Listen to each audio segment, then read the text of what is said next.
All right, ladies and gentlemen, 7 o'clock Central. I think we're going to go ahead and get started on time tonight. Per special request. Good evening. My name is Daniel Young over here in the Houston area. Tonight we've got Brandon Cruz live and in color from South Dakota. Mr. Tuta Salam in San Francisco, and then Brother Luxner out of Colorado. Really happy to be with you guys again tonight, talking some football. Not going to pursue a consistent theme tonight. Just going to talk about some different plays and some different aspects we think that are broad that we can apply to a lot of different plays. How cool was it tonight, or last weekend rather, to just change the channel and see a football game on one channel and then flip over and see another football game? I know we've had a few start already before that, but man, it just felt good to see college football on TV. Probably not as good as it would have felt as calling college football, but that's okay given the circumstances. It was good just because I think our involvement in the game, but also just felt a little bit normal, didn't it? So really, really cool weekend. Glad to be here with you tonight. Let's get going. Let's look at some plays. We're going to start with everybody's favorite topic, and that's punt plays. Listen, we know this is difficult. A lot of things going on. Players spread out everywhere. Don't get to practice them. High intensity, and wham, we've got contact from a defender. Really, really close to when the ball comes in. And so let's just talk real quick from the back judge perspective. Pretty good position. We've talked about trying to keep a tight angle to the returner because that's going to let us transition our vision to in front of him once he becomes a ball carrier. We lose a little something from that lateral piece of being able to see in between players. We're always pursuing that angle, right? We want to see in between players, in between lines. So we lose a little bit of it. But that's okay because most of the time that transition is going to be more important. Again, the contact's really close to the reception. One more thing, let's just add mechanically. If we can, let's try to be still. We talked about that in a lot of different contexts. But when we feel that critical moment approaching, let's do everything we can, even if we're not in the greatest position, to settle in, drop anchor, whatever you want to call it, and be still and officiate. So, all right, here's the deal. We've got a clean catch. We don't have a fair catch signal. It's clear that number 10 does a great job. And by the way, I think this is a good opportunity to communicate with him that you appreciate it because he's got his head to the side. He uses his shoulder. He's not above the shoulder and the head or neck area. Really nice job by him. Here's the thing. Remember when we're calling KCI, the returner gets a 1 yard buffer to complete the catch. So let's just go back and think about why this rule was instituted. Because that's really, really hard to officiate live 1 yard. In fact, I would suggest that it's impossible when he's running full speed. And really, we're just using some different environmental factors to come to our best judgment. The reason this exists isn't so that he can catch the ball clean. It's not an advantage-disadvantage rule. It's so that he has the opportunity to protect himself. The idea was that within 1 yard, he'll be able to catch and then protect or do something. So although we can't necessarily gauge 1 yard at full speed, at least I can't, maybe some of you guys can, what we can gauge is this bang, bang element. And we've used that language for a lot of years now, referring to DPI. But we can take that same concept and apply it to this. And if we have doubt, if we're unsure about that 1 yard piece of the rule, let's use bang, bang. So if we have ball and contact, bang, bang, we're going to be supported calling this KCI because, again, it's a protection issue. It's a player safety issue. Now, again, just to continue to remind you guys, we're just four guys talking football. There's no authority imbued upon us.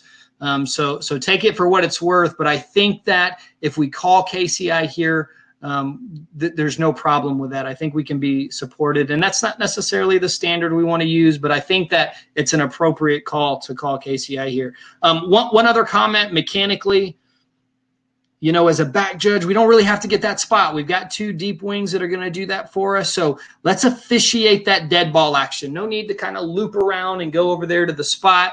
We can toss our beanbag and continue officiating, make sure that player number 31 is still alive and conscious. So good play for us to start with. Punts, listen, my challenge is let's view punts as an opportunity for us to exhibit great officiating, especially us deep guys. We don't get to do it a lot. We're really on stage. So, my mechanism is 2 really deep breaths. I try to relax my body and clear my mind, and then just start running through a checklist of things that are relevant. So good play for us to start with. I think I don't know if there's any questions out there or anything that anybody else wants to add, but apart from that, I think Corey, you're up, man. No, Daniel, before we move on. Okay. Why don't you talk about initial positioning and then talk about positioning as the catch is imminent so we can all understand that. Yeah, sorry, I probably went over that too fast. So, we're going to get 1 to 2 yards wider or wide from the returner. So we want to be on his field side shoulder, whichever side is of the field is wider. We want to be on that side, 1 or 2 yards outside of him. We're going to get 7 yards deep. When the ball's kicked, what we want to try to do off the foot is get an idea of where it's heading. And then as soon as we have that idea, we're going to shift our attention to the returner because we're going to officiate for a fair catch signal and officiate him all the way through the process of the catch. But we want to try to keep that same relationship that we have with him from a just a distant standpoint to where we started. So if any of you guys came up playing option football, they talk about that pitch relationship, the running back with the quarterback. It's the same concept. We want to try to keep that 2 yards wide, 7 yards deep. It's really, really hard when he starts running all over God's earth, but that's what we're trying to accomplish. So again, we're working on that, but if we're going to prioritize, we've said this a lot, but let's prioritize getting stationary and officiating the action. So I think the back judge is in great position and does a fine job on the play. For my preference, if I'm watching myself and trying to be self-evaluative so I can get better, what I would say is I just want to be still. I'm in a good spot. Let me just stop and let me just officiate the action. So does that answer the question? Yes, it does. And then I want to add in just from a deep wing perspective, B is that B28 or is that B10? That's okay. That's A10 and B28. So A10 is coming off of some contact by B28. So as the deep wing official at the top of the screen, first of all, we need to be evaluating that action. If we determine that he is blocked into it and we have a flag on the ground, if we determine that A10 is blocked into that contact and there's a flag on the ground from the back judge, we absolutely need to get our butts over there and have that conversation and make sure the back judge understands, hey, I haven't blocked into it. Yeah. And then and Daniel, I know you are not looking for help, and I'll ask Corey this question. I never was good with this, and especially let's say this was all the way in the side zone. I was never good with judging KCI. And Corey, I don't know how well I know you worked back judge before, then you moved to side judge, so you probably have a much better idea of how to work that. Is there something you can talk to about? I know the back judge is not necessarily quote unquote looking for us to be calling KCI, but we all are out there working and officiating the game. What are your thoughts on how do we evaluate KCI from a deep wing perspective if we get to that point?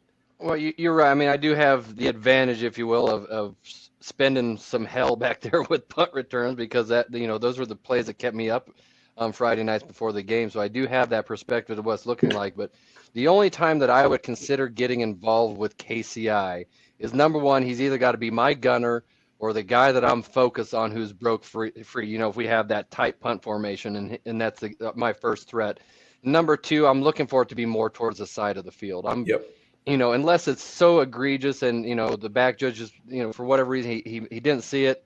And then maybe I'd consider throwing a flag in the middle of the field. But I'm looking more for it to be towards the side zone. I had a play like that in a game last year where my gunner just, he blew the guy up early. I mean, it was a very easy KCI, but it was, right around the bottom of the numbers. And so we had 2 flags down, and I went to the back judge at the time and said, are you okay with that? He's like, absolutely. That's your gunner. You need to be on that. So I think if it's, our responsibility, we're watching that, and, if we're seeing that gunner, if we want to have the presence of mind to know whether he's blocked in or not, we're obviously watching him.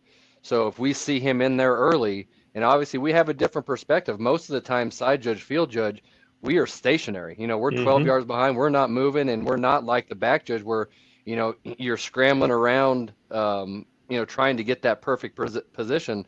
That sometimes we have an advantageous viewpoint if everything else lines up, that we talked about earlier.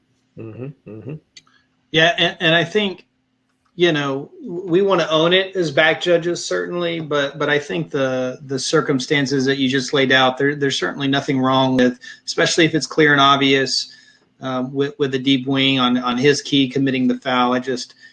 We just, as back judges, let's not rely on that. And then let me just circle back real quick too, Todd, because I saw Seth's question relative to the alignment. I think that's a really good question, because there was a time. So it's, do we want to be on the same yard line as a returner when he's about to make the catch? There was a time we wanted to be more lateral because it is a better viewpoint for the process of the catch and the contact if KCI is an issue. But remember, most of the time, KCI is not going to come into play. And most of the time, if it's not a fair catch, we're going to have a return. So what we're going to officiate more often than KCI are blocks in front of the returner. So the reason we've kind of shifted now to where we're to a tighter angle behind the punt returner is that transition. If we're at that 7 and 2, kind of almost 45, maybe even a little bit tighter than that, we're going to transition to in front of the returner to those blocks a little bit more quickly, a little bit more efficiently. And remember, at the speed these guys are going, that just slight more efficient transition could pay dividends over the course of the year. We could get to an action just a slight bit sooner and have a more informed decision, more confident decision. So that's why we're not going to be as lateral as we used to be and try to be a little bit tighter.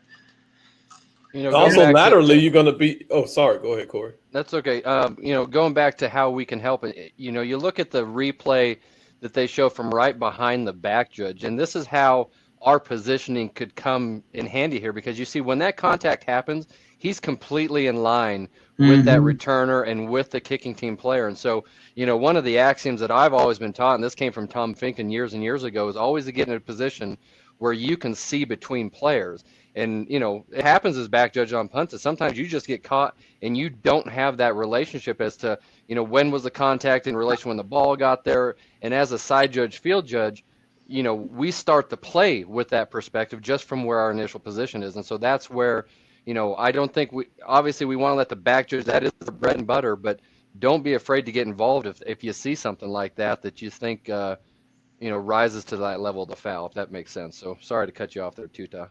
No, it's good.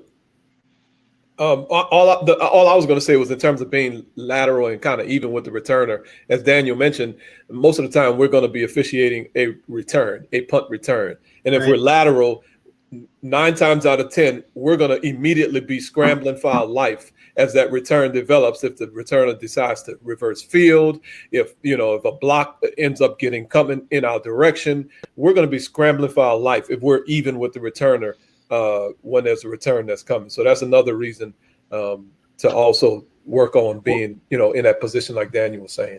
Well, yeah, I think, look, to illustrate Daniel's point, look at number 65 in the dark jersey. If the punt returner catches this clean and actually starts a return, the back judge would be expected to transition to whatever number 65 was doing, if in fact there was an active threat there. Right? There's no way you're going to do that if you're even with the punt returner. If you're even laterally with the punt returner, you have to be at that angle Daniel was talking about. So, really good job on the breakdown of the play. Punts are fun, aren't they? Oh yeah, that's where we make our money. How about what's more fun, or is it funner? I don't know what the grammatically correct. What about onside kicks, Corey? Oh, those are equally just as fun. Yeah, so we'll call it more fun and funner at the same time. But that's a hell of a segue. So are we done with this fun punt play and we can go to a fun onside kick play? Good. Corey, he's been practicing. He's been practicing alone in his room, and he's so proud of himself. Please don't encourage him. Don't encourage him.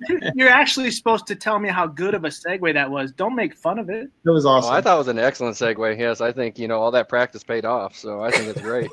It would have been better if you were rolling the clip of the onside kick as you segue it. But Well, I didn't have anything to do this weekend, so I had thought I would practice my segues. Okay, very true, very true. So all right, let's roll on then to play number 2, and this is from Arkansas State, Kansas State, and we're going to have a poll question that launches with this. So let me get that started. And what we're asking you is here, which official or officials are best able to rule on the block at the minus 46-yard line? So your options are side judge, field judge, back judge, center judge, umpire, the replay official, or back judge, center judge, umpire, and the replay official. And so we'll let this loop a couple of times, and then I will attempt to share my screen to be able to annotate some of this. But as you're watching this, if you guys are looking to watch a game that was chock full of crazy plays, learning plays, I would definitely encourage you to go back and find the film of this one, because I just got off of another Zoom type call where we dissected about 3 plays from this game, but we're just going to stick with this one. So let this loop a couple other times to see where the consensus lies with who should see that block. And, we're not saying it is or it isn't anything, but just visually, who should be looking there, because this is your proverbial onside, surprise onside kick. And so this is the thing I think that most of us that are up there, deep wings, back judge, center judge, umpire, we think about that before every kickoff, and it came to fruition. And one thing that Arkansas State did during this game, they never had the same kickoff twice. They were very creative with their free kicks. So we'll let it play one last time here, and then we'll shut the poll down. All right, looks like the numbers are evening out. They add to 100%, so that's good. That will help keep Tuta smiling away there in San Francisco. All right, let's see here. We have a kind of a dead split. We have 40% said the side judge, field judge, 10% said the back judge, center judge, umpire, 5% said the replay, and then 45% said all 4 of those last ones. So let me see if we can stop this video and go to a screen share. Hopefully it works this week. It wasn't very happy with me last week, but we'll try it this week. All right, you guys seen anything yet? Yep, you rocking and rolling, Corey. All right. I like to see that. So we get better, man. We self-evaluate, we get better. That's right. So, all right. So pre-snap routine, we talk about this, every play, but this is something that, with this type of a play, look at this formation that we have. This is not your typical free kick formation. It does scream something funky is going to happen. We have all of these players that are, bunched up out here. We have all these players bunched up equally over here. And then we have just these 2 lone guys with the kicker. So when you think about that, when you're going through your pre-snap routine, as with any play, this is something that should stand out to you. Like, boy, this looks odd. Maybe, and it did for us on the field. It's like, okay, maybe we should expect something. And this was obviously after 2 other funky type of free kicks. We had a couple, we had one short pooch, one kind of longer pooch, and then they pulled this one up on us. So I wanted to bring this up from a pre-snap routine, looking at that formation. And if you're working the deep wing, or if you're an umpire, center judge, back judge, part of your pre-snap routine on a free kick should be, what do I do in the event of an onside kick? And not only, take it a step beyond, not only if it's an onside kick, what do I do if an onside kick goes to a certain position? So, for example, what are you going to do if the onside kick goes over here? What if it goes over to this side? Or in this instance, what do we do if it's kicked dead up the middle?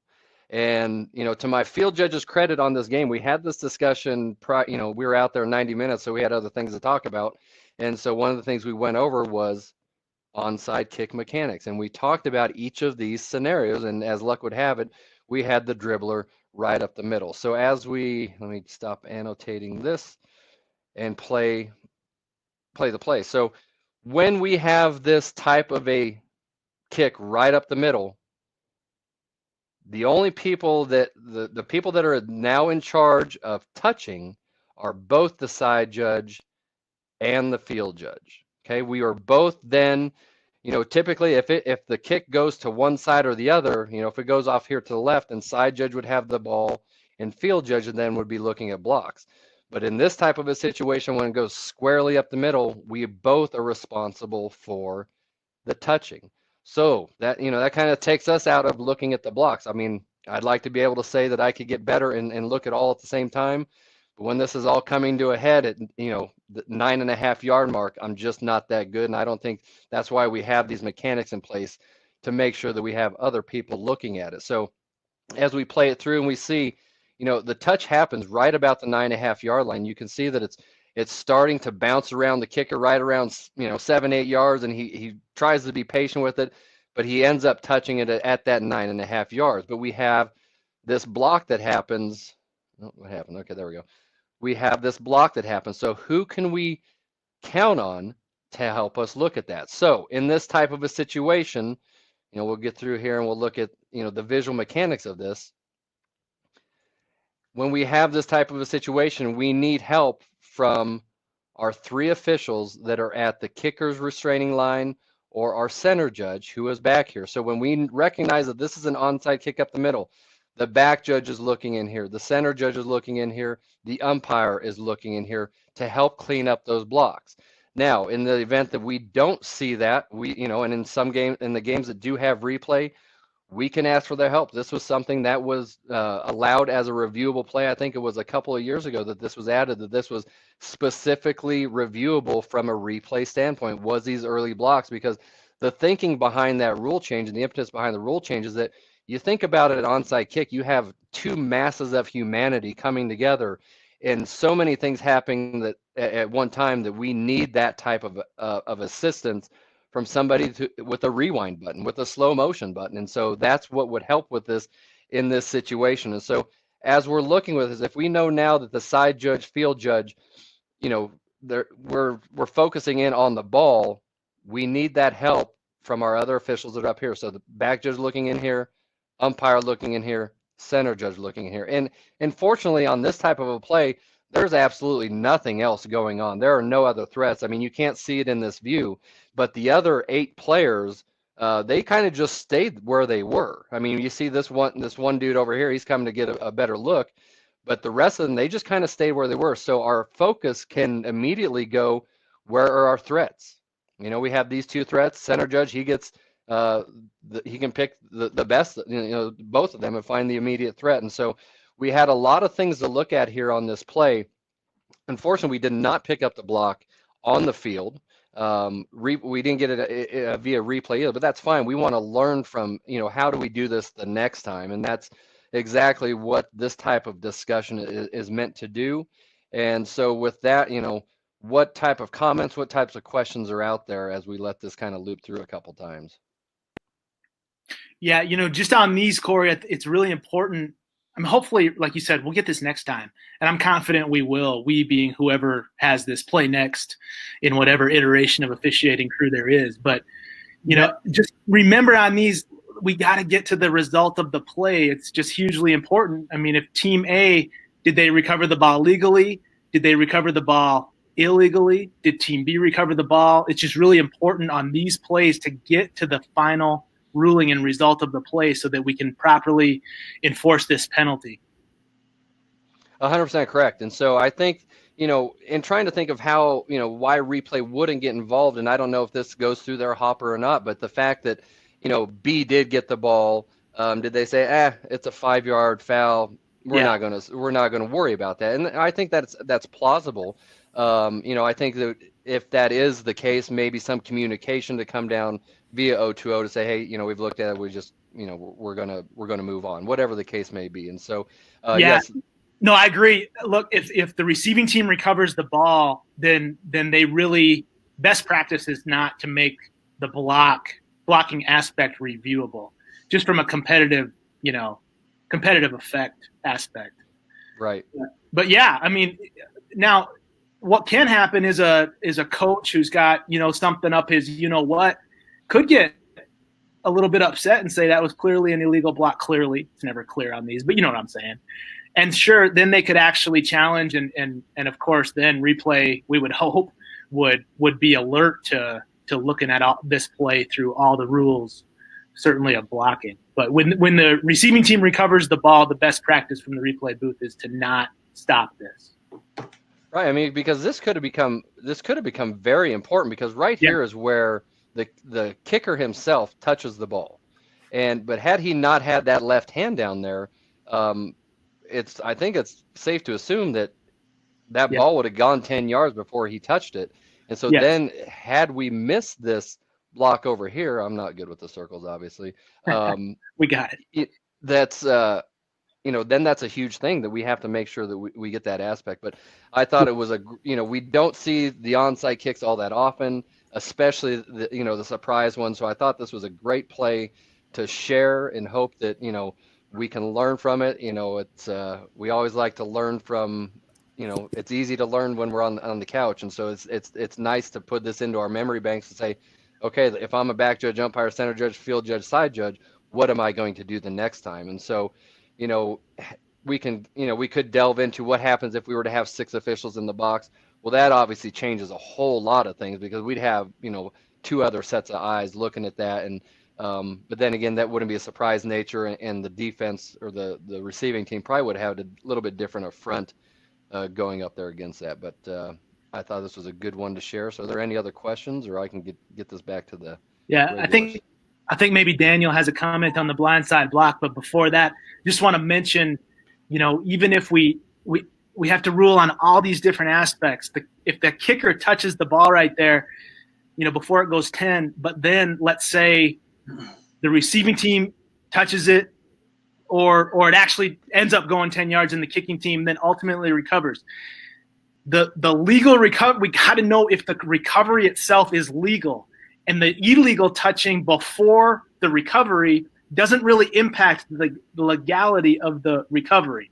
I hope what I'm saying makes sense. If the kicking team recovers it beyond 10 yards, or they recover it after the receiving team touches it, that really is a legal recovery, and that matters for penalty enforcement.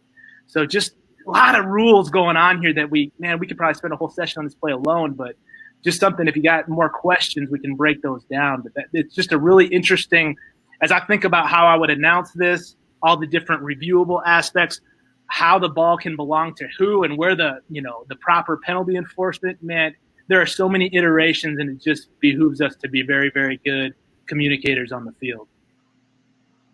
Yeah, it's not enough that we have there's only 11 guys on the kicking team, but I don't understand how we end up having to officiate 59 blocks whenever there's an onside play, because that's what it looks like. Yeah. So it's not enough that we have to do that at full speed in a 10-yard area, but then we have to apply all of those rules that Brandon just mentioned. It's really tough, because we've got both of these guys right here, and the ball's kicked right down the middle, and there's things that can happen. Potentially, there's just a lot of different things. We've seen targeting in these scenarios. We've seen blindside blocks. We talked about the early blocks. If he goes low, that's a problem. It's a lot, man. I think we're just best served by continuing to do this, what we're doing here tonight, over and over and over. In the earlier call that I was on, we discussed the aspect of the blindside block by 18, and I don't think that this is what I think this is not the intent of that rule, but I think that there are some that may argue that way, and that's fine. I think it'd be a good debate to have, a good discussion to have. But in this type of situation, I think 33 for Kansas State. He knows what's going to happen. He knows that he's probably going to get contacted, and I don't know if this is something that comes of that outside of the frame of vision and not expecting it, and so. I'd like to put that out there for discussion between us four. Is there something that you think this would rise to a BSB? I'd like to comment on that, because I think that you really bring up the poignant matter in it, and that's whether or not. So B33, R33 rather, is going to recover the ball. So that's where his focus is, but that doesn't necessarily mean that he can't see 18 in his peripheral. And he's maybe made the decision that he's just going to take this lick, if that's what it comes down to. I don't know how we officiate that way, but I think when you just look at his positioning and the angle that number 18 is coming from, it's hard to say he wouldn't see that, isn't it? I think, and that's really the crux of it, like I said, because if he doesn't see that, he gets smoked. And so the safety element that we're trying to eliminate with the blindside block certainly comes into play. It's just he's in that kind of breadth of vision that you feel like 33 at least has a sense that guy's coming. We just don't see any reaction from his body. It'd be nice to see him duck a little bit, right, and kind of brace for that impact so we know it. But I tend to agree with you, Corey. I think you're on the right track. Well, I think he's so laser focused on that ball because they surprised them. I mean, you can see none of the receiving team expected this coming, and so Right. he's laser focused on that. And so yeah, he may not have that focus, but I think he knows it's just like diving for a fumble. You're probably going to get hit, and I don't think that all hits from outside of the 10-2 region really qualify as a blindside block, and I think this would be an example of that. So, But either way, block we got to officiate, right? Because we did one of these right. That's right. last week where we had one. So somebody's got to be watching that block and make a decision. And I think that's the big learning point on here, because I think our crew, it's safe to say, either nobody saw this block or they saw it and thought it was okay. I don't know what the case was, but it's definitely something that as a crew we need to find the breakdown in the mechanics with this, and it has been addressed. And an interesting aside, because this came up in the earlier call, that was this the same type of approach by this kicker? And it was all game long. It was the two-step, and he'd either pooch it, onside kick it, and once Kansas State decided, okay, they're doing these short kicks, they brought up 8 in the box, then he decided to kick it over their head. So it wasn't something that they ever tipped their hands. So during the game, that's just not something that you really can recognize in the heat of the battle. But you definitely on video, like, man, he did the same type of approach each and every kick. So I thought it was definitely a good one. Again, if you guys are looking for a game to watch with some good learning plays, this is definitely one that's out there. Yeah, and just to wrap this play up, one bounce, I think is what we were typing there in the chat. One bounce and pop up into the air. Yeah, then a whole different set of rules come into play, because if the returner can get himself into a position to field the kick, he certainly has KCI protection. And I think we covered a play like that in the spring.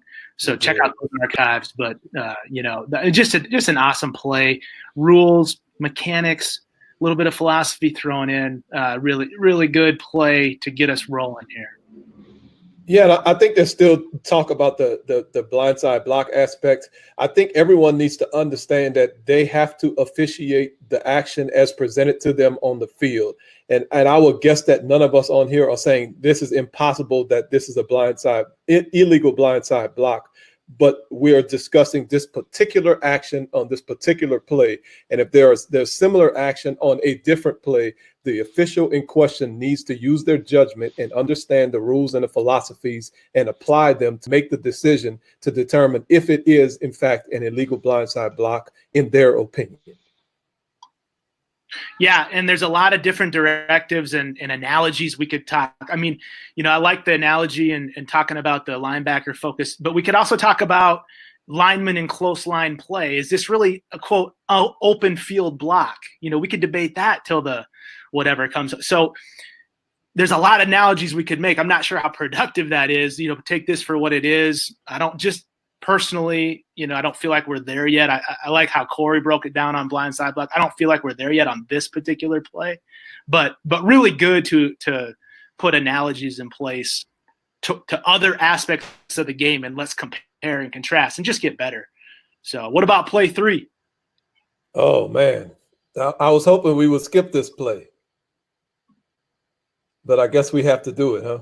All right, let's go to play 3. Let's do it. Let's grow together, baby. We didn't skip this play on the field. We're not skipping this play tonight. Well, maybe we should have. Didn't we? Well, maybe you did skip it on the field. 6 seconds in the second quarter, we talk about game management. We talk about situational awareness. We talk about rules. We talk about mechanics. And I think we can discuss all of those aspects on this particular play. So we're just looking at the play, and the scenario is The team A, the team on offense, got a first down. There was one timeout remaining, and they wanted to come up and spike the ball. That's what they were doing. So let's get a poll going, and I should have probably started the poll earlier. Very simple question that we're asking, as usual. Was a foul committed on this play? And we have the play looping. And your options are sitting right there.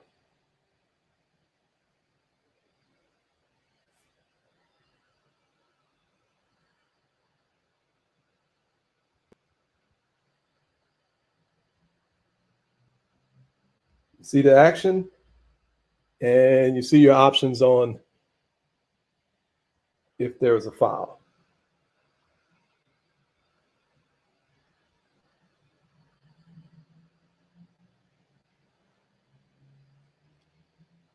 And while we're talking about that, let's talk about it from a game management and situational awareness perspective, because there's so many things that could have been done better on a play like this. And we're strictly going to talk about it from the dude with the white hat on, with the R on his back. So this is play, I believe this was play, I don't know what play number this was in the game, 80-something in the game. Let me end the poll, and we'll just take this thing from the beginning to the end. Oh, people are still voting. What's going on? I thought you had your mind made up. Okay, here we go. We're going to end the poll. It's not an easy play. No, it's not. All right, we're going to end the poll. There's the results of the poll. 52% of us says yes, there is a foul and it's intentional grounding. 8% of us says yes, it's a foul and it's illegal forward pass. 4% said yes, either intentional grounding or illegal forward pass. It doesn't really matter. And let me help you out, audience, when we look at plays like this. If we ever throw something in that said it doesn't matter, that's never the right answer. It does matter. So just a little help for the 4% of our viewing audience. And then 34% of us said no, the play was legal. Okay, let's start from the beginning and talk about mechanics. We are using electronic whistles this year. Everybody knows that, right? If we know that, we need to be prepared to use the electronic whistles in the event that we need to actually use the electronic whistle to shut a play down. So the referee in this game decided that he was going to work with his electronic whistle in his pocket, since he really doesn't blow the whistle very often. Well, if we use situational awareness and think about the what's going on the field, 6 seconds left in the half, a team getting ready to spike a ball, we know we're going to have to shut a play down. So it behooves us to be ready to shut the play down by having our electronic whistle in our hand, so that when it's time to shut the play down, we don't have to start digging in our pockets, looking at our belt, running in and just yelling for somebody to blow the whistle because we're not prepared to actually shut the play down. So start there from a mechanical and situational awareness standpoint. There's a lot of debate that we've had in the last couple of days about the center judge as well and putting the ball down. I don't know if we want to really get into that today, but there's a lot that can be discussed in terms of how do we put the ball down and not necessarily have a potentially really impact this play. And we can just change up our mechanics a little bit on the last play or on a play like this if we need to. Or, we're supposed to be in one ball mechanics. That's another thing to think about. Or do we let the umpire spot the ball? Do we let the center judge go release into the defensive backfield? There's a lot of things that can happen. But let's go back to what we're talking about here in terms of what actually happened once the ball was snapped. If we go to Rule 7-3, -2, it discusses illegal forward pass. If we go to paragraph number F, 7.3.2F, it is an illegal forward pass if the passer, to conserve time, throws the ball directly to the ground after the ball has already touched the ground, or not immediately after controlling the ball. In this situation, what we see is the quarterback received the snap, dropped the ball onto the ground, picked the ball back up, and then immediately threw it into the ground. So by rule 732F, that is a foul for intentional grounding in this situation. Now, could we judge his initial dropping of the ball to be a pass? Yes, we could. And to be perfectly honest, I was prepared to do that. Or let me not say I. Well, yeah, I'll say I'll rat on myself. That's me in the game. Y'all already knew that anyway. I was prepared to do that. But once he picked the ball back up and then threw it into the ground, I felt like I was kind of in a bad situation where now he really let everyone know that his initial dropping of the ball was not a pass. So there's the answer to our poll question. The answer is this is intentional grounding and not an illegal forward pass. And why does it matter? There are two different penalty enforcements for intentional grounding and illegal forward pass. As we know, an illegal forward pass is a 5-yard penalty plus loss of down from the spot of the foul. Intentional grounding is simply a loss of down at the spot of the foul. So we need to make sure that we understand that. Let me load up this video, and this one has a little audio with it. This is the actual announcement from the referee. And let's see if we can get it to play. Muff the snap. And after that, you cannot illegally ground the ball. So when he threw it to the ground, it's intentional grounding. Number 1, offense. The player muffed the snap and then grounded the ball illegally. The penalty is 5 yards plus loss of down. It's 3rd down. Louisiana has elected to take their 3rd charge timeout of the half to avoid the 10-second runoff.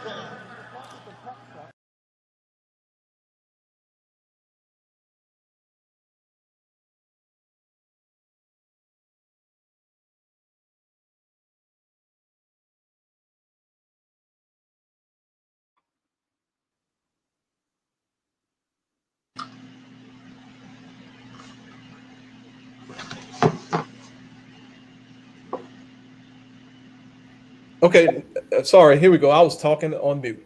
Here we go. I'm back. Did you have your gear on when you were doing that? So the announcement, if we just listen to the announcement, sounded pretty good. I mean, I can't complain about the announcement, but the issue was if, as a referee, we give an intentional grounding signal, but we announce illegal forward pass, what we've done is given conflicting information. And we talked last week about the importance of having appropriate announcements from the referee perspective.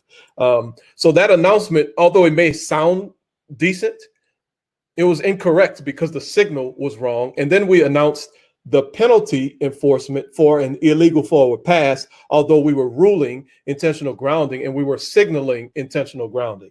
So we screwed that up as well. And then obviously the referee sitting there with his face mask, with his mask or whatever you want to call it, covering his face during his announcement is another thing that is just obviously just not something that should be happening. So we look at this play, lot to learn from, lot to discuss. There were some things that went well. We communicated well, got the 10-second runoff situation ironed out, because remember, this is a play that a foul that stopped a running clock under 1 minute of the second quarter. So that means a 10-second runoff is in play here.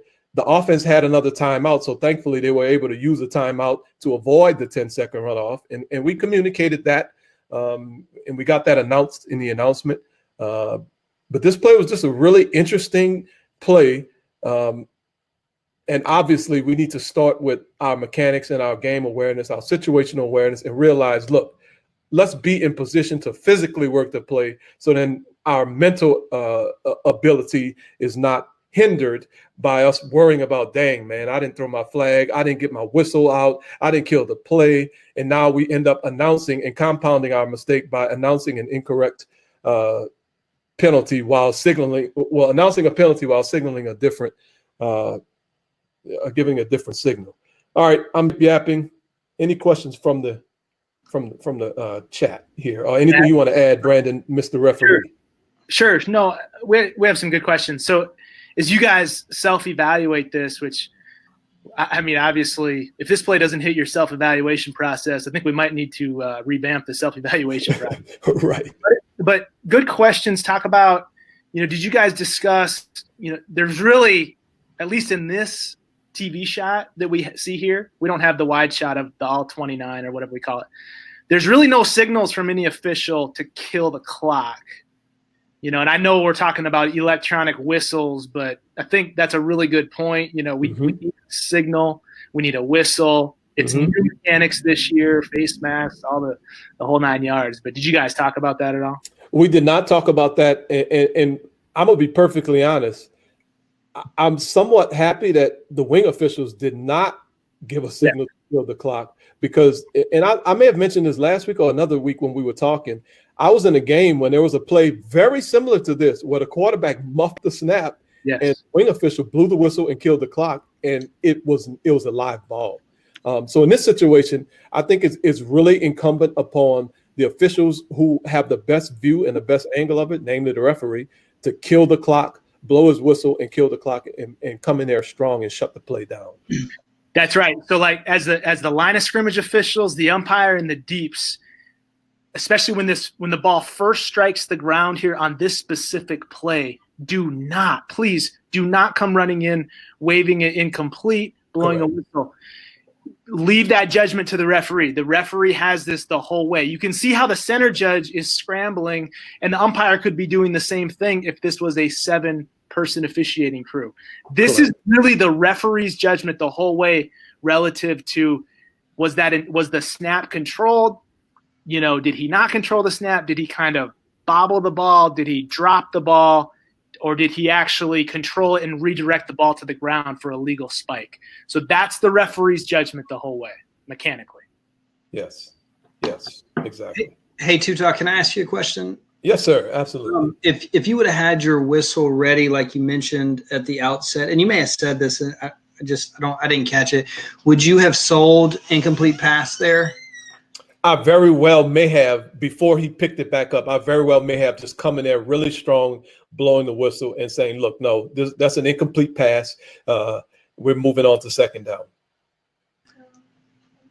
And I think we can do that. I mean, yeah, I agree. I think the quarterback is the one that puts you in a bad position, but if you come in strong, whistle, and wiping it out, you may be out of this whole deal. Exactly. That's exactly correct, Daniel. And that's where it's so important for us to physically and mechanically do our jobs, because then we start getting ourselves on slippery slopes and we start going down alleyways that we really don't want to go down.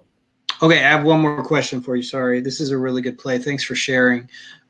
When you, as the referee, really this is your foul. I guess the center judge has an opinion, but did you communicate to anyone in the crew when you guys were talking? Now you had to talk about the 10-second runoff and that, but did you communicate about what your foul was so you had a chance to say it out loud? Do you think that would have helped? Here's the problem. At the point of time, by the time we got in to start having a conversation, I would say probably 55.39% of my brain was really like just cursing myself out for not having my whistle, not throwing a flag. Before. I say again? I've heard your brain do that out loud before. You have. And so you know how my brain works. So I was so angry at myself because I couldn't find my flag. I couldn't find my whistle. The play was just all jacked up. And I knew what I had. I knew what we saw. But then as we started talking, we had a lot of conversation about illegal forward pass. And of course that was kind of like a seed that was planted into my head.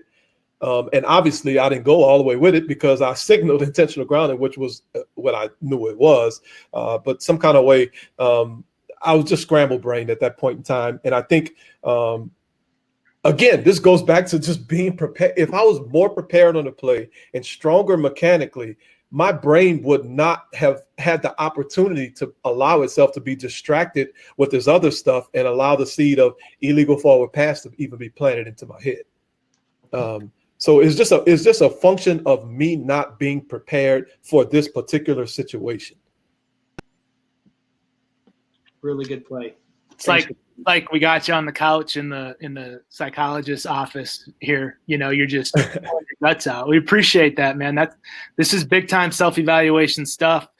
And, we've all kind of obviously been here in these moments. And a lot of us on the call have done this together too, right? Where maybe we didn't handle the play when we were all in the same crew. And I hope this feels genuine, because to me it is. We've all done this over and over again. Unfortunately, we've done it a lot, right? Which right. is kind of an indicator of how many mistakes we've made. But if you haven't been in a situation like this, just wait. Right. Wait. And here's the thing, Brandon, to kind of put a bow on it. Before we put a bow on it, Karina's asking about what is the announcement if we have no timeouts. Well, probably just intentional grounding. Number one, offense. The player dropped the ball on the ground, picked it up, and illegally grounded it.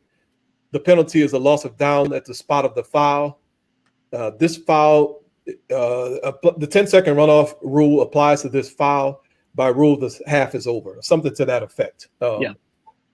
Yep. But to put a bow on this play, it didn't matter in the game. We didn't screw something up. And this is why it's so important to be very critical of yourself, because we could easily leave this game and say, you know what?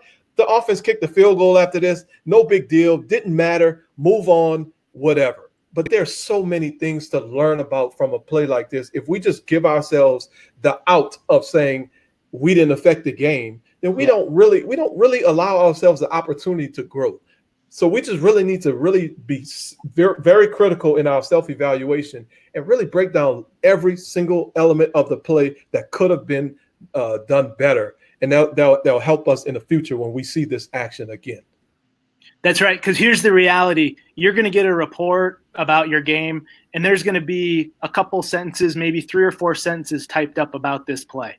Right. Well, in 3 or 4 sentences, you cannot cover everything we just covered about this play. That's correct.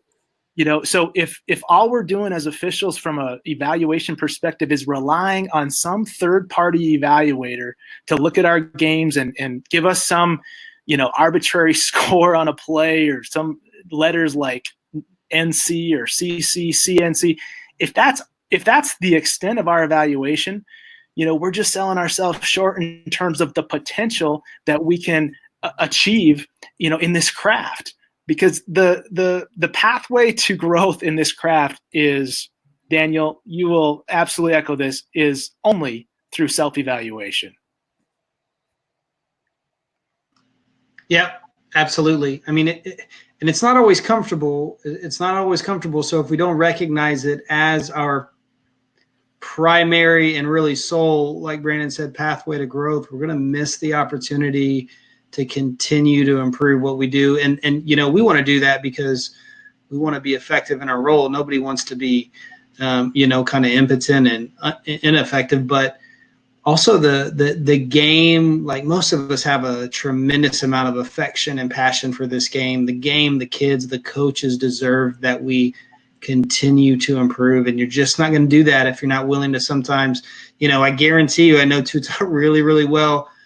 He's seen me make plenty of mistakes as well. I know that when he saw, reflected on this after the game, was not real pleased with that. But if he's not willing to dig into this and go through this process, man, you just miss out on a lot of fruit.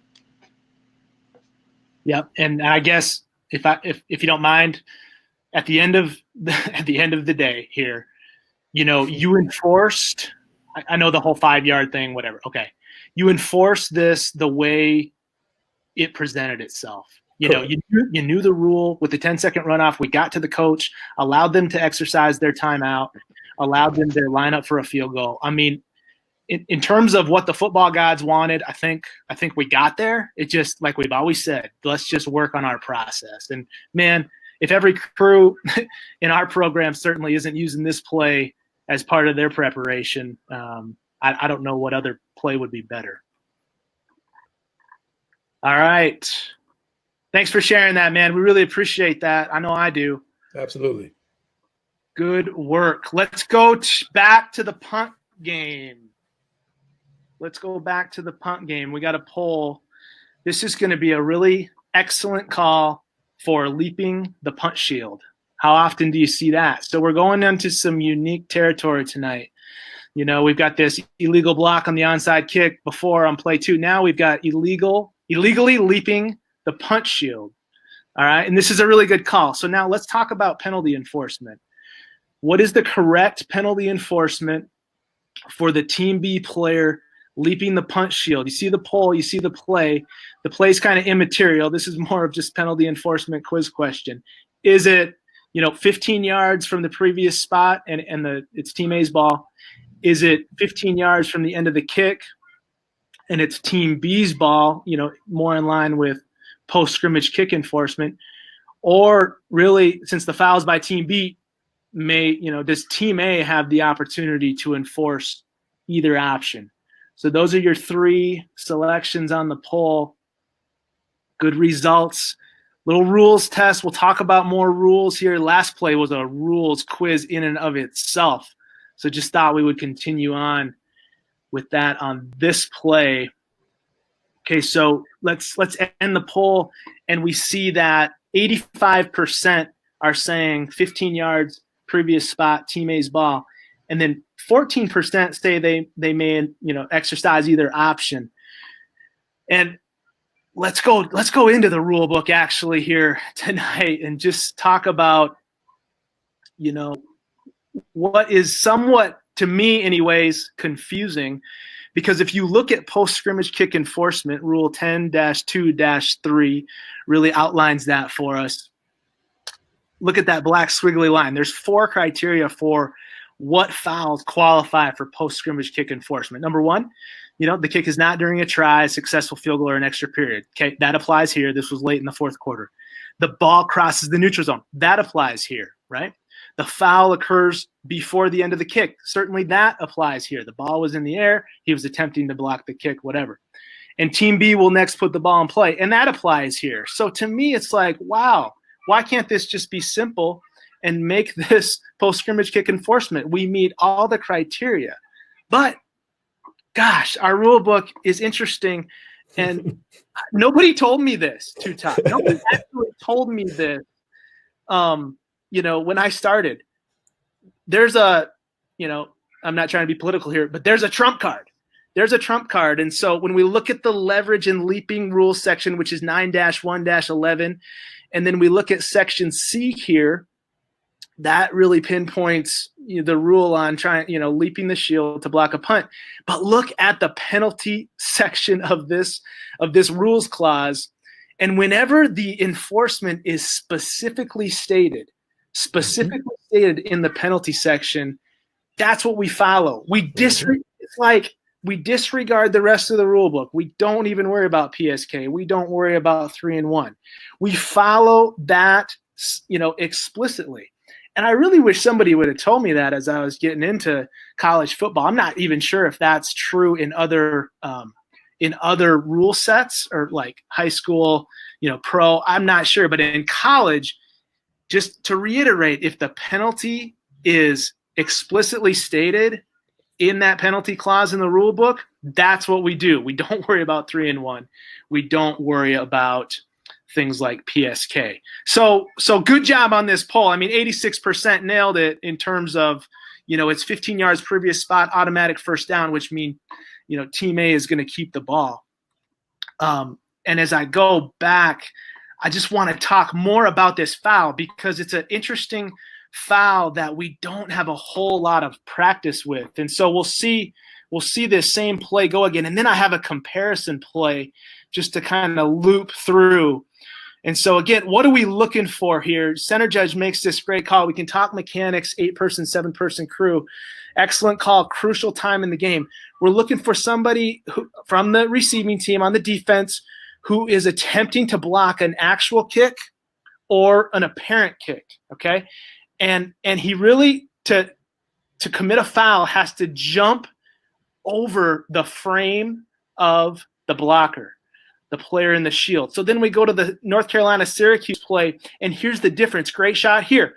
This player clearly, between the left and center member of the shield, he's clearly through the gap. So we can really use these plays side by side, and that is a foul for roughing the kicker, by the way, which was called. We can really use these plays side by side to show the Tulane, South Alabama play is a player that's jumping up and over the frame of the blocker, as we see on this great replay right here, up and over the frame. Gosh, it's unfortunate. I know the kid probably wasn't coming in there saying, you know what, I'm going to commit a foul for leaping over the shield. He was just trying to make an aggressive play late in the game for his team. But we have rules, and the rule is designed, really to protect the leaper here. So what do players need to do?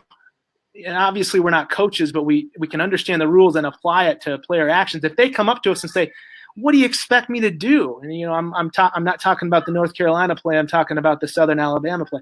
What do you expect me to do? And, man, if you're going to go airborne, you either got to get just 100% of the way in a gap, or you almost have to stop somehow and jump straight up, because he may even feel like he's jumping straight up. But the reality is, just by physics, his momentum in that Southern Alabama play, his momentum is going to take him up and over the frame of that blocker, which unfortunately is a foul, and we just have no choice to call that in that huge situation. As I was watching this game, really got to admire the center judge for making that call. So before we take questions, talk mechanics. Center judge, really primary on the shield. Referee, primary on the kicker. That's 8-person crew. Now, that doesn't mean the referee can't make this call, because you're going to take threats into the shield, potential threats to the kicker. And if you see this action from the referee position, we're going to call that. That's 8-person. Center judge should be all over this all day long and make a judgment 100% of the time, right, wrong, and different. We want the center judge to have a judgment on this specific play action every single instant. 7-person crew referee, you might get a little help from the line of scrimmage people on blocking, but goodness sakes, you're really kind of on an island back there talking about leaping the shield and then contact into the kicker in a 7-person crew.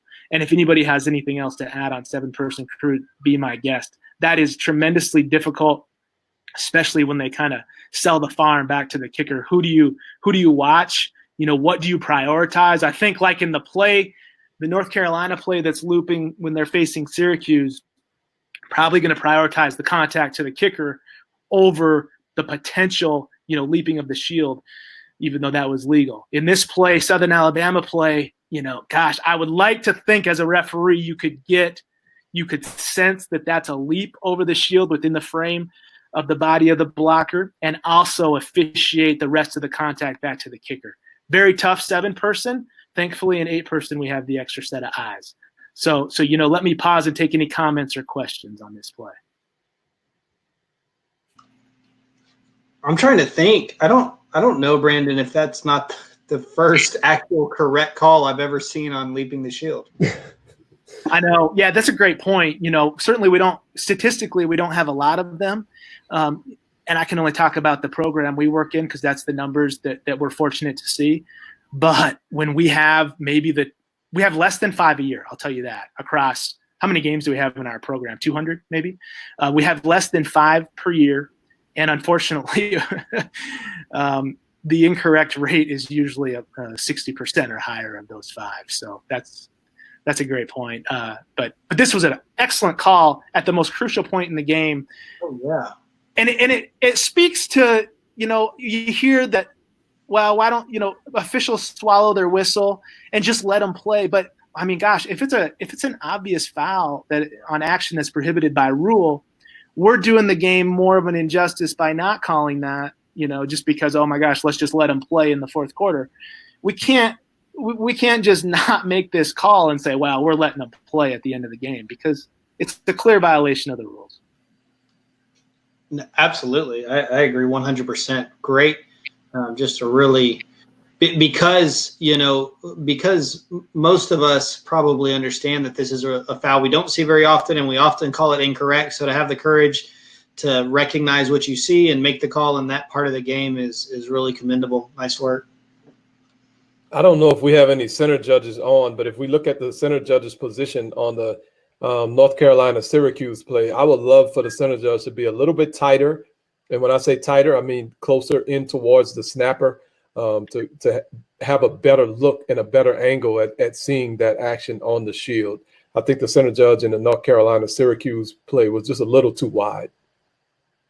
Yeah, and I think that's a good point. On punts, we can afford for that next set of eyes. There you go. That's a good shot. He's all the way out on the hash. Mm-hmm. So we can afford for that next set of eyes to be tighter, just because that's the angle you need. It's very difficult to judge if the leap is in a gap, like that play obviously is, or if it's over the frame of the blocker's body, which really means, between the shoulders. So the wider you get, the more at risk we are to make, unfortunately, an inaccurate judgment on that. That's a great point.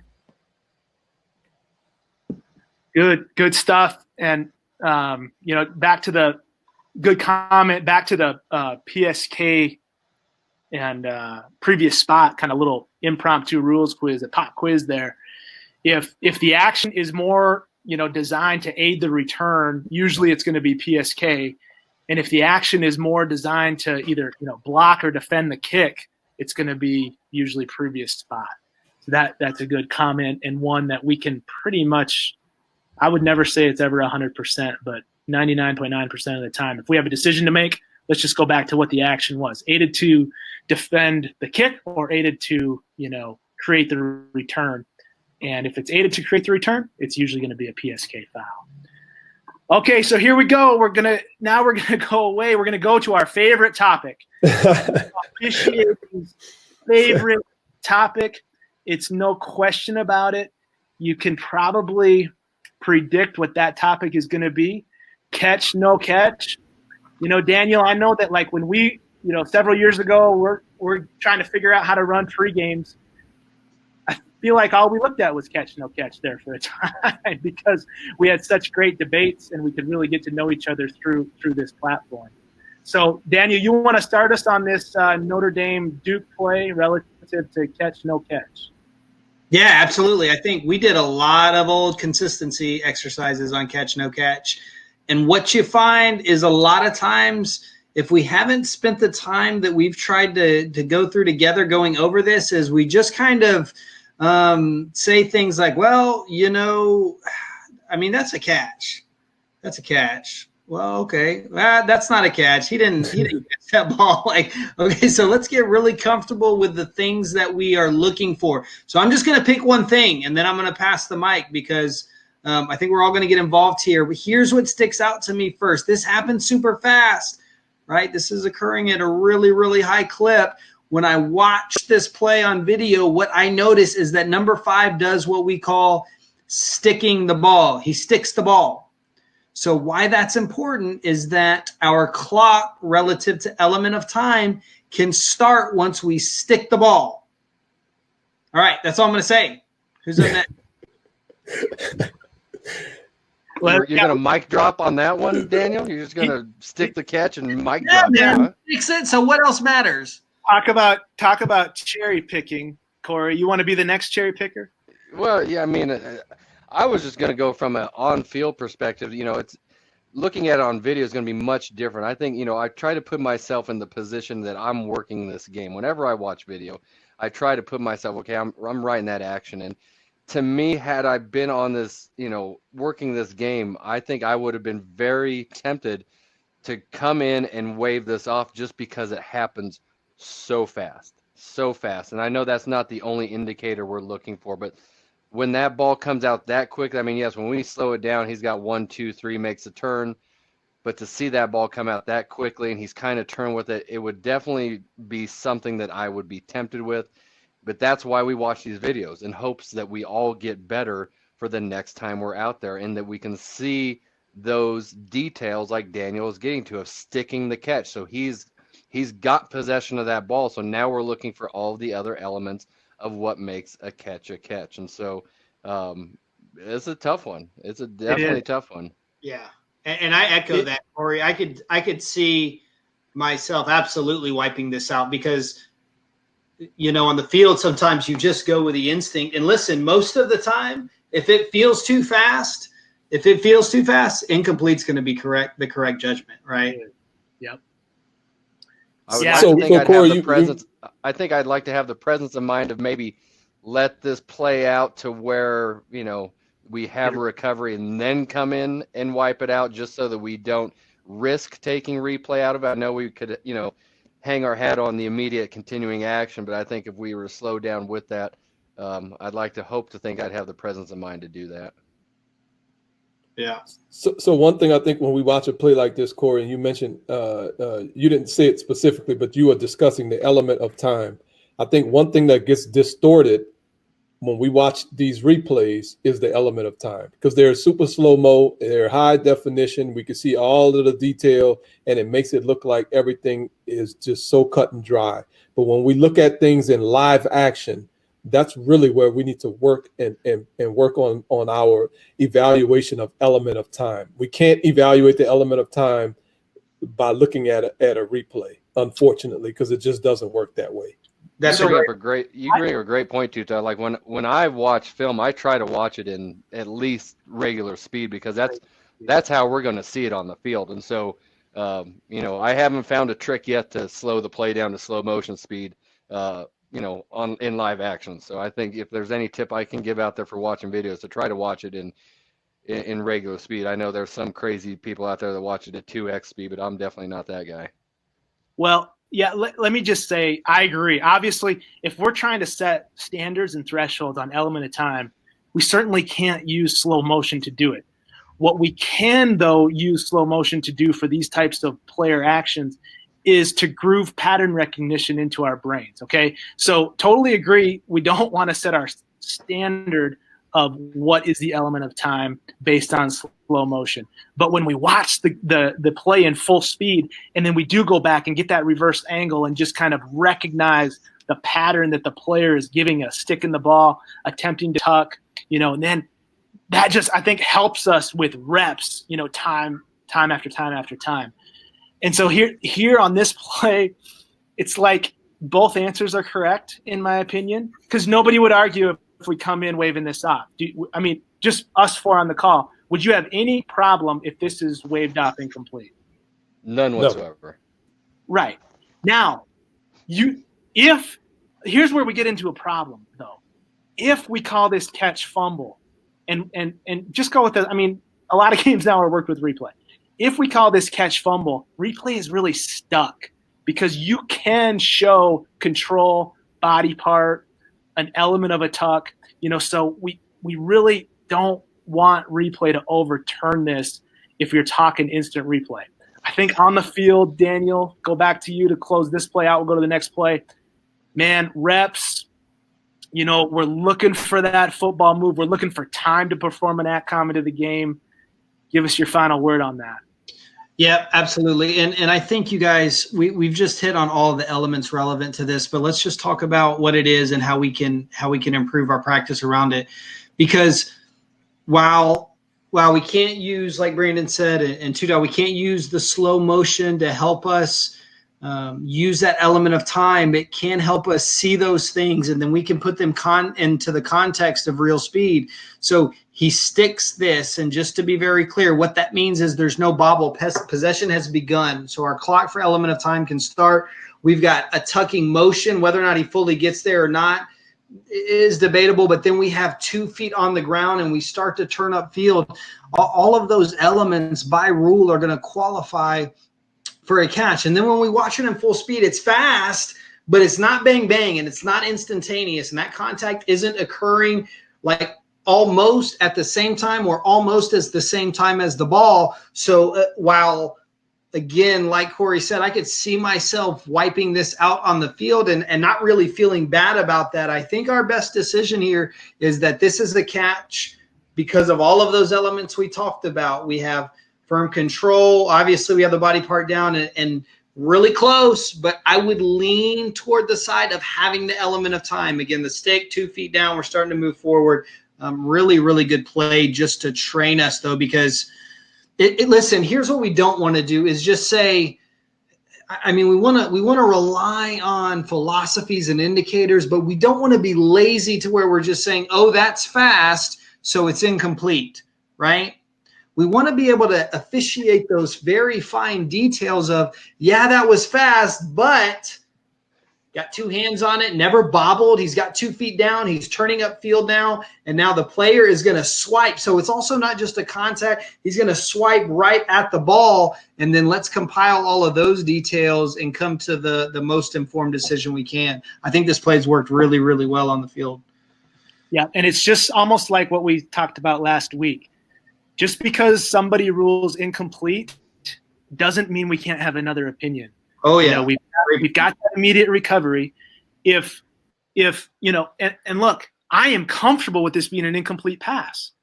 I agree with Daniel that the better decision is catch fumble, but this isn't a 50-50 play. This is like a whatever's tighter than 50-50.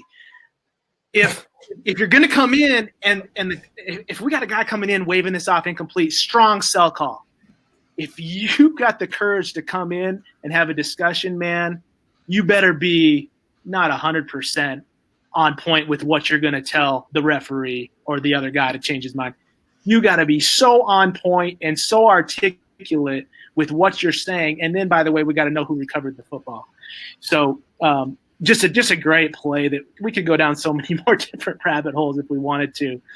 But really good. You know, I can support incomplete. I can support catch fumble. I guess I'll go to your side, Daniel, and agree that catch fumble is probably better. But gosh, if we rule this incomplete, it's hard to argue with that too. Totally agree. How's that for sitting right on the? Here we go. Okay, so that one we see quite a bit. I think. I mean that really is a common play that we see quite a bit. This one, last play of the night. This one, to me, this doesn't really – I talked about pattern recognition. This one doesn't kind of register in my pattern recognition repository, so to speak. This is way different to me. This is just one that is unique from a catch-no-catch perspective. Perhaps the judgment's easier if you really break it down, but it is unique. So, Daniel, what are you seeing on this play?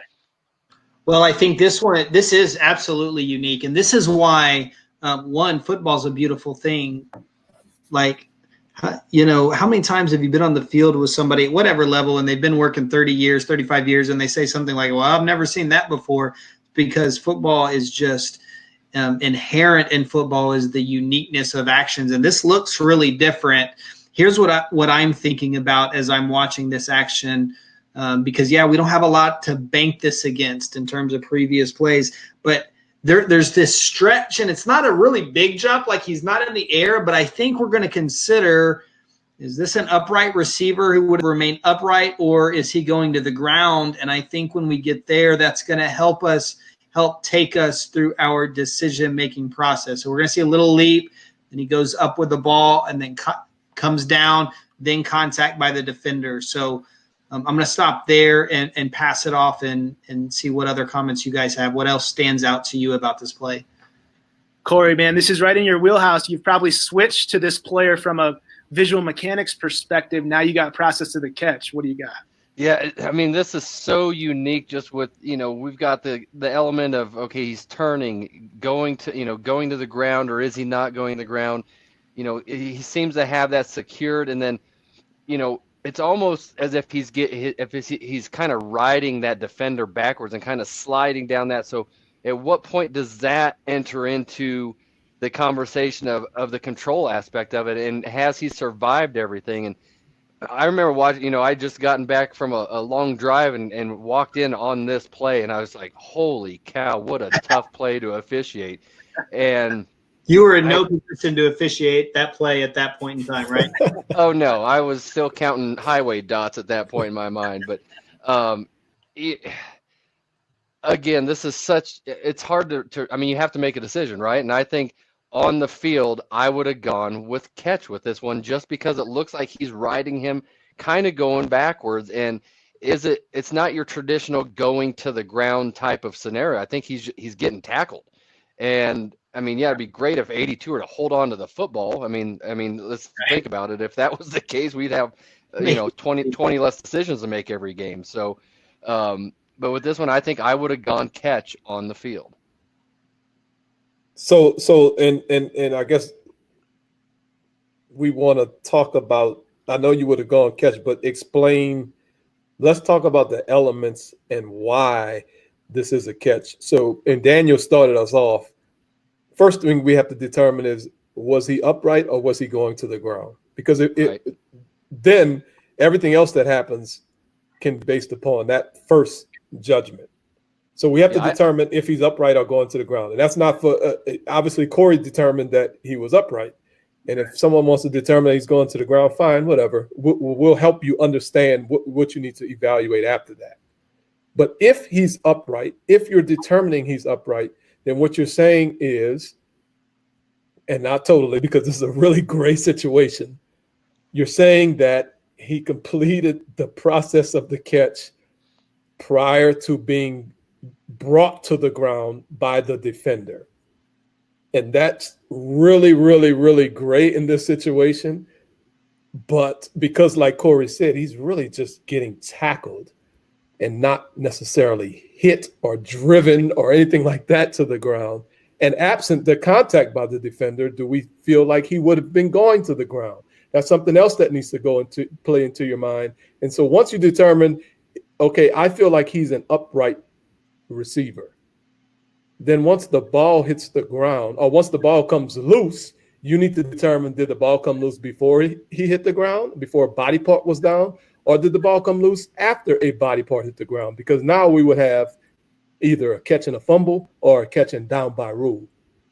If you determine that he's going to the ground in the process of making this catch, then he would need to control the ball throughout the process of hitting the ground, which if you determine he's going to the ground, then this is clearly an incomplete pass because he did not maintain firm control after hitting the ground. So while you're on the field, you have to make those first two primary determinations. Is he upright or is he going to the ground? That's the first determination you have to make. And then you can judge the remainder of the action to come up with an ultimate ruling.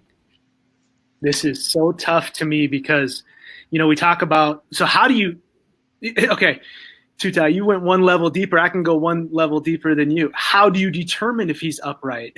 It just gets crazy. It's like, well, okay, did he perform an outcome of the game? No, he didn't. No. Did he have time to perform an outcome of the game? Right, yeah. But gosh, he's clearly not going to the ground in the process of the catch. I think we could all agree with that. He kind of just turns around and, yeah, the contact there is pretty immediate. But the contact really has nothing to do, Daniel, I don't think, with the process of the catch. You've schooled us all on this. Yeah, I think our indicator in this situation is both feet down and standing upright, right? So he's tackled really fast, but remember, it's either the contact's taking him to the ground before that element, and the element of time is really tight. But I think just intuitively, this is a guy and he didn't even really leap. He just kind of jumped up a little bit to get the ball. He's got 2 feet down and he's turned around.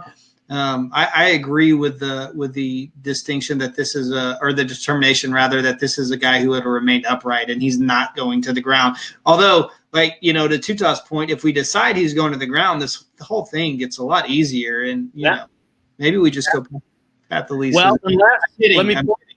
no, I know, but let me throw this out there. Let's say the 15 is the goal line. What is every athlete that's more competent than me athletically going to do in this case? Probably going to try to reach that ball out there across that big white line.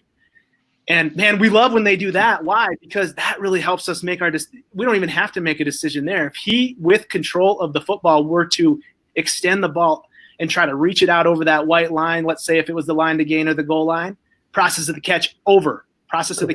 Then we go into what Tuta's judgment was now, does the ball come out before he's down, before potential forward progress is stopped, or is he actually down by rule with the football just kind of, out there on the sideline? Really interesting to think about using this play as a platform for all these different scenarios. If you ever have questions, 82 does a great favor for us. He gets up and he gives a catch signal. It's a solid catch signal. Right. That's right. If you're ever in doubt, you just look at him and like, hey, he says he caught it. So, the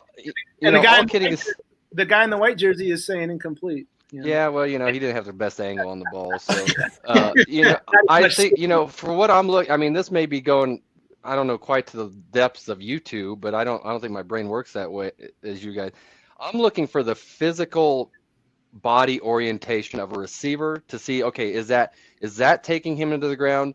Or absent that, I want to see defender, ball, and receiver all kind of colliding at the same time, if that makes sense, to make that defender having action to put him towards the ground. And as Daniel pointed out, the element of time is very tight within milliseconds, but there is that element of time between the ball getting there, the receiver getting down, and then having contact. And so, I agree. You know, I mean, in the heat of the moment, that's why we encourage everyone to slow down. Your eyes are going to see this.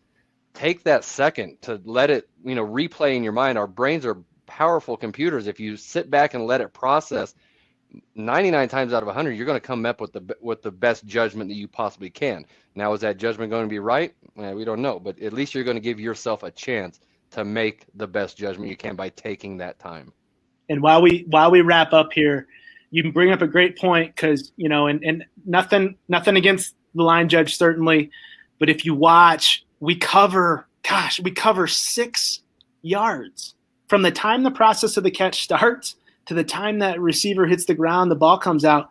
We've covered like 5 to 6 yards with our movement. And we know, based on the wonderful training we've all been afforded over the past several years, we know that we're not gaining anything visually with that movement. Those 5 yards that we gained with our movement does nothing for our eyes' ability to see this imagery and our brain's ability to process what our eyes saw. It's better just to maybe take that slight little false step and stay put. Process all this from as stationary position as you can. The spot will be there. The spot will be there. You might even get help across the field. We'd rather be stationary as possible than covering 5 to 6 yards on the move while all this action is taking place. Yeah, he's in essence rendered his vision useless by that move, and you can tell this line judge he recognizes that he's going to get a cross-field spot here, because the first thing he does is look across the field to get a spot because that receiver was kind of driven backwards. But You bring up a great point. By him bouncing around and moving, he's pretty much taken his eyes out of the play. Well, there we go. What did we do? KCI, pump play, onside kick, illegal block, sleeping the shield. Oh my gosh, we had an under 1 minute double pass, weird situation kind of thing that happened that's I've never seen before. And then our favorite topic of all time, catch to no catch, man. Good work. Thank you so much. We're going to have to start sending out 6-packs to all our members so we can have a drink while we're looking at these plays, because they give me anxiety just looking at them on a Tuesday. Oh, man, I know. It's the best thing ever, though. Yes, it is. Thank you, Daniel. Awesome job, guys. Great job tonight. Enjoyed it. Tuta, way to start, man. Way to work that Iowa State game. You killed it, brother. Great work. Yeah, I killed it. Maybe I'll learn how to use a whistle and take the mask off my face. Maybe I'll learn that for my next game. At some point you will. I'm confident. Great job. Glad everybody's safe. Take us home. Good night. All right, guys. Have a great week.